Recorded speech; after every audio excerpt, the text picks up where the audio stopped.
العالمين والعاقبة لأهل التقوى واليقين والصلاة والسلام على سيد الأنبياء والمرسلين سيدنا ونبينا وشفيع ذنوبنا وطبيب نفوسنا وحبيب قلوبنا أبي القاسم محمد اللهم صل على محمد وآل محمد وآله الطيبين الطاهرين إن الله وملائكته يصلون على النبي يا أيها الذين آمنوا صلوا عليه وسلموا تسليما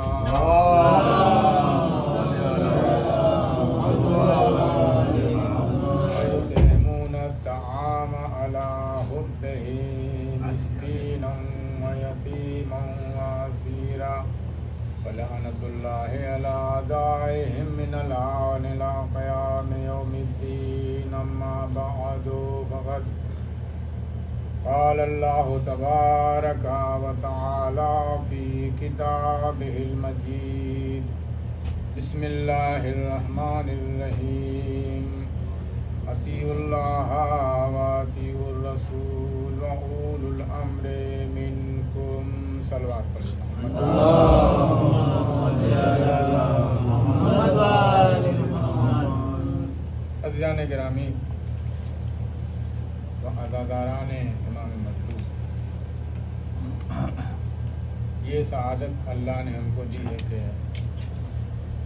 ہم لوگ بیٹھ کر کے اہل بیت کا ذکر کریں اور ان کو یاد کریں. صلوات پڑھیں محمد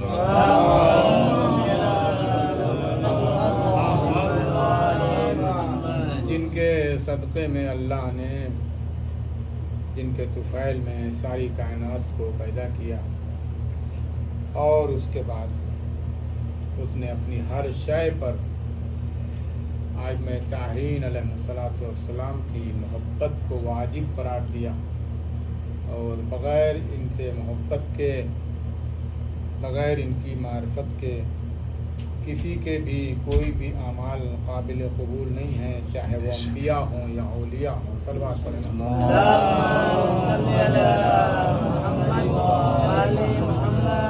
آج میں نے سوچا کہ آپ لوگ کو ولایت کے سلسلے میں اور امام کے سلسلے میں بتائیں کہ امام کا ہونا کائنات میں کتنا ضروری ہے. اس لیے کہ حدیث ہے کہ لولا الحجہ لساخت الارض باہلہا، اگر حجت الہی دنیا میں نہ ہو تو یہ دنیا اپنے اہل و عیال کے ساتھ ختم ہو جائے گی. اپنے اہل و عیال کے ساتھ دنیا ختم ہو جائے گی. لہذا حجت الہی کا اس کائنات میں ہونا ضروری ہے، بلکہ کائنات میں نہیں عالمین میں حجت الہی کا ہونا ضروری ہے. اللہ نے جتنے عالمین بنائے ہیں وہ عالمین کی اگر آپ کو تعریف کرنی ہے اور پڑھنی ہے تو پڑھیں بسم اللہ الرحمن الرحیم الحمدللہ رب العالمین. صلوات پڑھیں.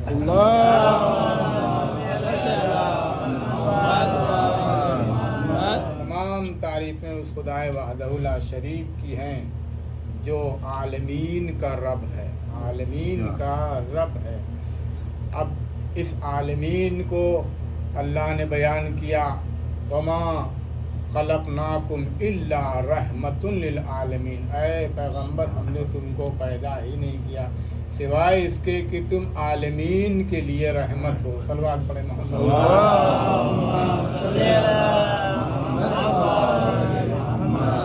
اطیعوا اللہ و اطیعوا الرسول اولو الامر منکم، اللہ کی اطاعت کرو اور رسول کی اطاعت کرو اور صاحبان امر کی اطاعت کرو. یا ایھا الذین آمنوا، اے ایمان لانے والو، انما ولیکم اللہ ورسولہ، اے مومنو اللہ تمہارا ولی ہے اور تمہارا رسول ولی ہے. والذین آمنوا، اور وہ بھی ولی ہیں جو ایمان لائے، الذین یقیمون الصلاۃ وہم ویؤتون الزکاۃ وہم راکعون، وہ جنہوں نے نماز کو قائم کیا اور حالت رکوع میں زکوٰۃ دیا۔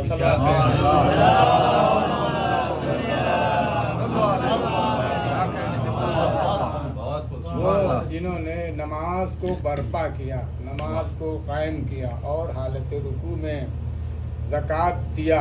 اس حالت رکوع میں زکوٰۃ دینے کے سلسلے میں پہلے زکوٰۃ دی، بعد میں آیت نازل ہوئی۔ تو ہمارے معصومین کے لیے بس یہی کہہ دیں کہ ان کے اعمال کا نام قرآن ہے۔ انہوں نے جیسے جیسے عمل کیا، اللہ نے ویسے ویسے آیتوں کو نازل کر دیا۔ صلوات پڑھو۔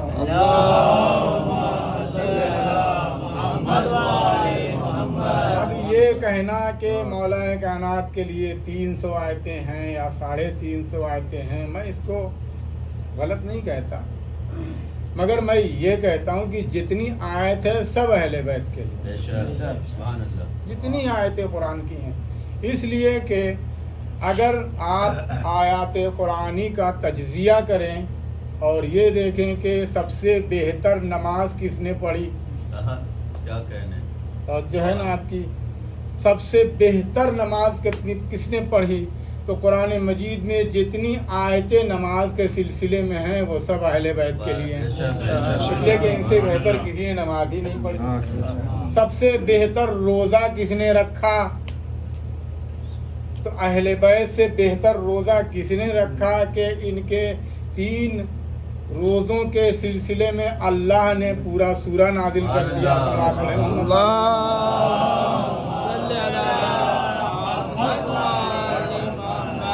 وَيُطْعِمُونَ الطَّعَامَ عَلَىٰ حُبِّهِ مِسْكِينًا وَيَتِيمًا وَأَسِيرًا، یہ وہ ہیں جو ہماری محبت میں اپنے سامنے کا کھانا اٹھا کے دے دیتے ہیں، کبھی مسکین کو، کبھی اسیر کو، کبھی یتیم کو۔ اس کے عوض میں اللہ نے 33 آیتیں نازل کر دیں۔ صلوات پڑھیں محمد اس کے بعد کہا فَجَزَاؤُهُم بِمَا صَبَرُوا جَنَّةً وَحَرِيرًا، اور کیجئے، توجہ کیجئے، فَجَزَاؤُهُم بِمَا صَبَرُوا جَنَّةً وَحَرِيرًا، اور اللہ نے ان کے صبر کے نتیجے میں بطور جزا، توجہ اس بات پر، بطور جزا ان کو جنت اور حریر کا مالک بنایا۔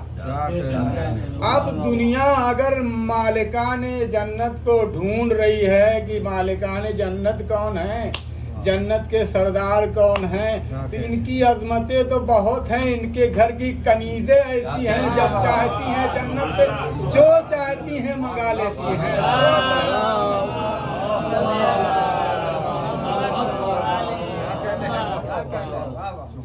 ان کی عظمت تو بہت زیادہ ہے، ان تک تو کوئی لا یرقى علیہ الطیر ولا ینحدر علیہ السیر، طائرہ فکر انسانی ان کے کمال تک پہنچ ہی نہیں سکتی ہے، سمندر کی جولانیاں ان کی بلندیوں کو پا نہیں سکتی ہیں۔ یہ تو وہ ہیں جن کے لیے کانہم بنیان المرصوص، ارے جب یہ جہاد کے لیے نکلتے ہیں تو شیشہ پلائی ہوئی دیوار کے مانند ہو جاتے ہیں۔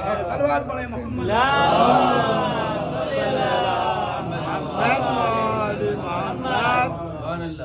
جب یہ جہاد کے لیے نکلتے ہیں تو شیشہ پلائی ہوئی دیوار کے مانند ہو جاتے ہیں۔ یا ایھا الذین آمنوا اطیعوا اللہ واطیعوا الرسول، اے مومنوں، کس سے خطاب ہے پروردگار عالم کا؟ مومنوں سے خطاب ہے۔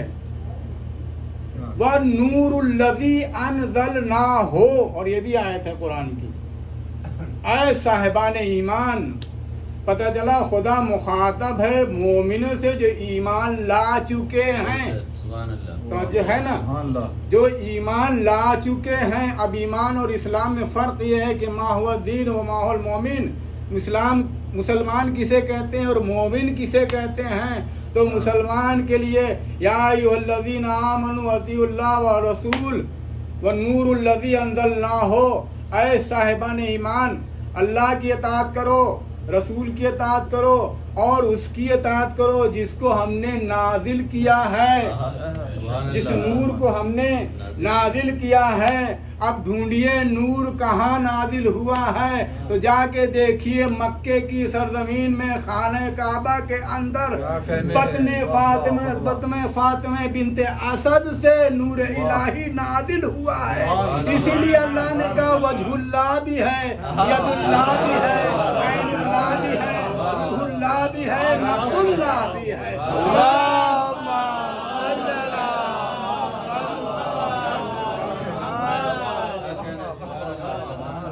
جب امام محمد باقر علیہ السلام سے بغیر دلیل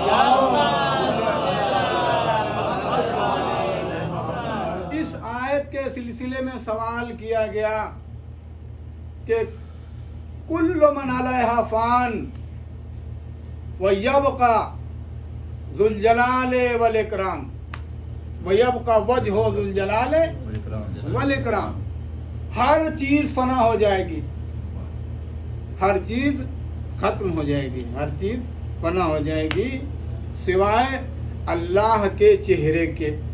مصیبت آ گئی کہ نہیں آئی کہ نہیں آئی؟ آپ کہیں مولانا کیسے آ گئی؟ اگر ہم اللہ کو چہرے والا مان لیں، کیا کہنے اللہ کا چہرہ باقی رہے گا تو مصیبت یہ آ جائے کہ ہم مشرک ہو جائیں گے۔ وَإِنَّ الشِّرْكَ لظلم عظیم، اور شرک جو ہے سب سے بڑا ظلم ہے۔ تو یہ بھی مصیبت ہے، ہم اللہ کو وجہ اللہ کیسے مان لیں؟ اللہ کو چہرے والا مان لیں گے تو اس کو ناک والا ماننا پڑے گا، آنکھ والا ماننا پڑے گا، کان والا ماننا پڑے گا۔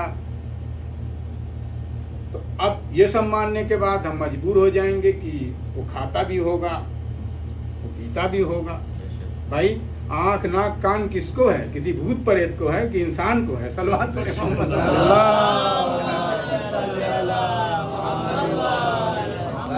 ایسا کوئی بتائیے جس کو آنکھ ناک کان ہو جسم نہ ہو، تو اسے انسان تو نہیں کہیں گے۔ پریشانی بڑھ گئی۔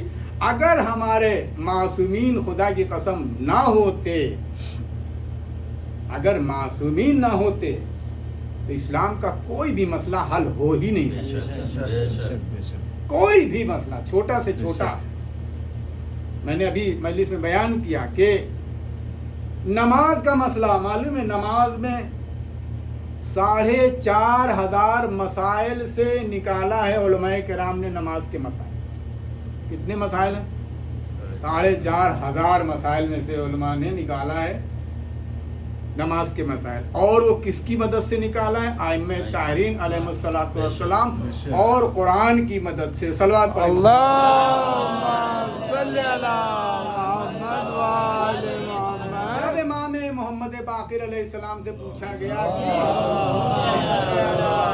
محمد و آل محمد اس آیت کے معنی کیا ہیں، تو آپ نے فرمایا کہ اس آیت کے معنی یہ ہیں کہ سب کچھ فنا ہو جائے گا مگر اللہ کا چہرہ جو باقی رہے گا وہ نحن وجہ اللہ۔ یہ نہیں کہا کہ انا وجہ اللہ، انا صرف ایک کے لیے ہے اور نحنو جمع کے لیے ہے، سب کے لیے ہے۔ کہا نحنو وجہ اللہ، نحنو عین اللہ، نحنو فم اللہ، نحنو اذن اللہ، نحنو روح اللہ۔ ہم ہی اللہ کے چہرے ہیں، ہم ہی اللہ کی آنکھیں ہیں، ہم ہی اللہ کے کان ہیں، ہم ہی اللہ کی روح ہے۔ صلوات پڑھیں محمد و آل محمد۔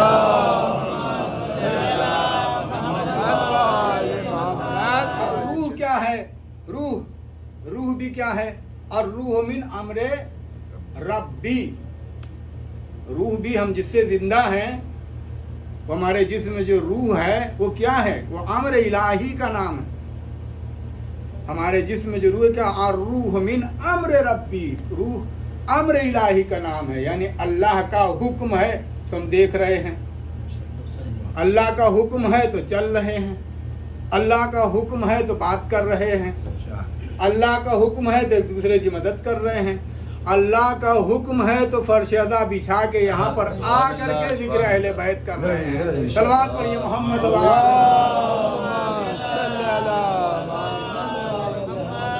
انشاءاللہ وقت کے اندر مجلس تمام ہوگی، مگر میں آپ کو چند معروضات، کیونکہ آج فرزند امام حسن علیہ السلام کا ذکر کرنا ہے، تو لہذا امام حسن کا ذکر کرنا ضروری ہے۔ امام حسن کی صلح کے سلسلے میں جو تبصرہ کیا جاتا ہے، اور ہمارے مخالفین تو صلح امام حسن کو بیان ہی نہیں کرتے، کم ہی بیان، میں نے نہیں سنا ان کی زبان سے کہ انہوں نے شرائط صلح امام حسن بیان کیا ہو۔ امام حسن نے جو شرائط پیش کیے تھے، دیکھیے شرط وہی پیش کرتا ہے جو فاتح ہوتا ہے، شرط وہی پیش کرتا ہے جو فاتح ہوتا ہے، اور قبول وہ کرتا ہے جو مفتوح ہوتا ہے۔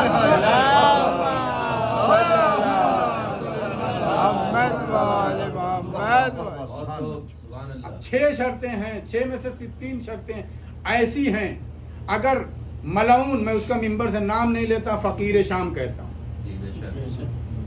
اگر وہ قبول کر لیتا تو خدا کی قسم آج دنیا میں اختلاف ہی نہ ہوتا۔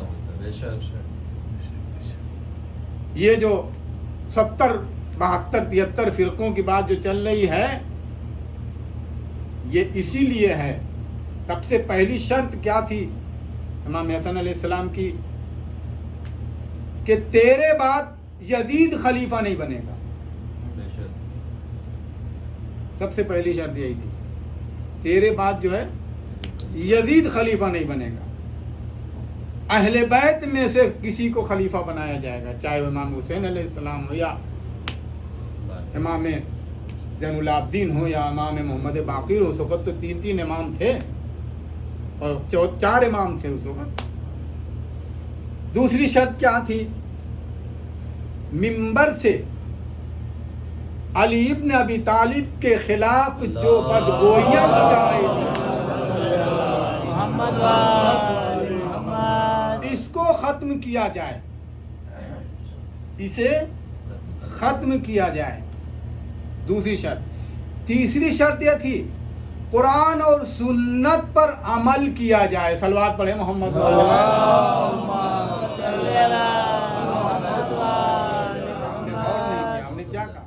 قرآن و سنت پر عمل کیا جائے۔ پتہ چلا معاویہ ملعون کے زمانے میں قرآن و سنت کو لوگوں نے فراموش کر دیا تھا، بھلا دیا۔ تبھی تو امام نے یہ فرمایا کہ قرآن و سنت پر عمل کیا جائے۔ چوتھی شرط امام نے پیش کی تھی کہ جہاں جہاں بھی ہمارے چاہنے والے ہیں، یعنی اہل بیت کے چاہنے والے ہیں، ان کی جان مال عزت آبرو کی حفاظت کی جائے گی۔ کیا پیش کیا امام نے؟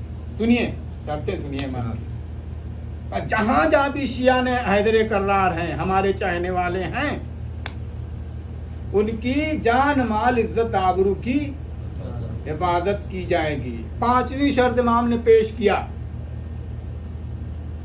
صلوات پڑھے محمد والے محمد۔ سب سے اہم شرط کہ اذان میں امام نے پیش کیا، اذان میں جو علی ولی اللہ پہلے سے کہا جاتا تھا غدیر سے، وہ اذان میں جاری رہے گا۔ صلوات پڑھے محمد والے محمد۔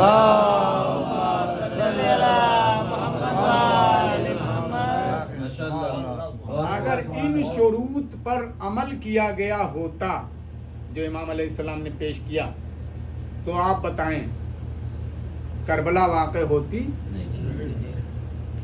امام حسین شہید ہوتے میں اپنوں احباب و انصار کے ساتھ؟ پتہ چلا کہ ان شرطوں پر عمل نہ کرنے کی وجہ سے کربلا واقع ہوئی، اور اس ملعون نے ان شرطوں کو نہ یہ کہ عمل نہیں کیا، ان شرطوں کے خلاف اس نے کام کیا جو امام نے پیش کیا تھا، ساری شرطوں کے خلاف اس نے کام کیا. اور امام نے صلح اسی لیے کی تاکہ مومنین کی جان و مال عزت آبرو محفوظ رہ جائے، تاکہ مومنین کی جان و مال عزت آبرو محفوظ رہ جائے. خود امام حسن علیہ السلام کے ساتھ جو لوگ تھے ان میں ایسے اختلافات ہو چکے تھے، ہر جگہ اس فقیر شام کے جاسوس موجود تھے جو لمحے لمحے کی خبر اس کو پہنچاتے تھے، اور بہت سے ایسے تھے جو امام کے چاہنے والوں میں سے اس کی طرف نکل گئے.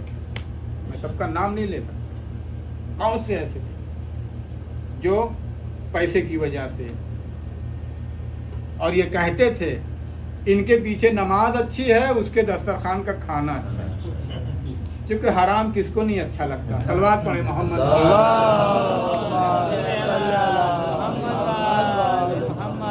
بہت مشکل ہے، خدا کی قسم، حرام سے بچنا بڑا مشکل ہے.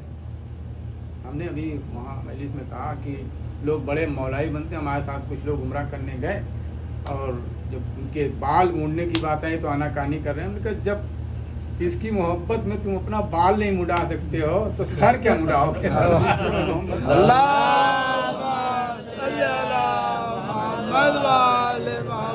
محبت بتائیے، بال کی محبت ہے کہ بال مڈا، 4 دن کے بعد بال پھر آ جائے گا.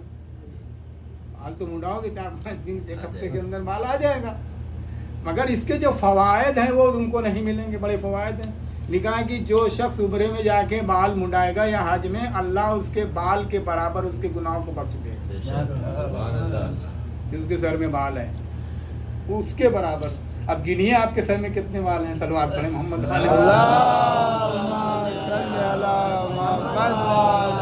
امام حسن علیہ السلام مدینے میں ہے. بس چند جملے اور آپ کو منزل مقصود تک لانا چاہتا ہوں. یہ ملعون مدینہ آتا ہے. دیکھا کہ امام ایک باغ میں ہیں اور یہ وہاں پہ رک جاتا ہے اور کہا کہ جو تم دعویٰ کرتے ہو سلونی کا، تمہارے بابا نے جو دعویٰ کیا تھا، کیا تمہارے اندر بھی یہ ہے؟ تو امام نے کہا کہ ہمارے یہاں صورتیں بدلتی ہیں، آئینہ نہیں بدلتا.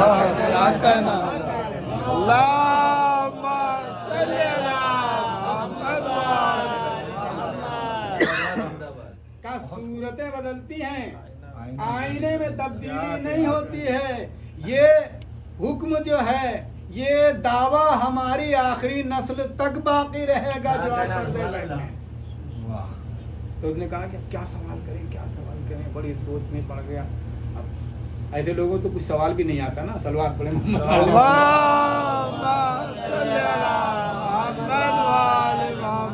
اس نے جلدی سے کہا اس درخت میں کتنے کھجور ہیں. امام نے برجستہ کہہ دیا 6666 کھجوریں ہیں. کہا ہم ایسے نہیں چھوڑیں گے، سارے کھجور اتارے جائیں اور گنے جائیں. تو جو ہے نا، سارے کھجور اتارے جائیں اور ان کو گنے جائیں. کھجور اتاری گئی اس درخت کی، اس کو گنا جانے لگا. جب 6666 تک بات ہوئی تو 65 ایک کھجور کوئی چھپائے ہوئے تھا. کہا ایک کم ہے. امام نے کہا کہ اگر میں کہہ دوں تو وہ بول پڑے گی. صلوات پڑھیں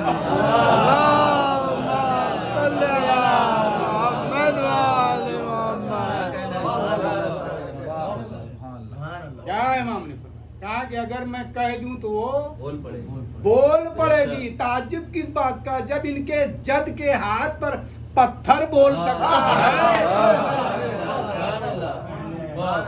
جب ان کے نانا کے ہاتھ پر پتھر بول سکتا ہے تو یہ کھجور کو اشارہ کرے تو کیوں نہیں بولے گی. عزیزان گرامی، یہ ہیں امام حسن علیہ السلام. آپ کو زہر دے دیا گیا.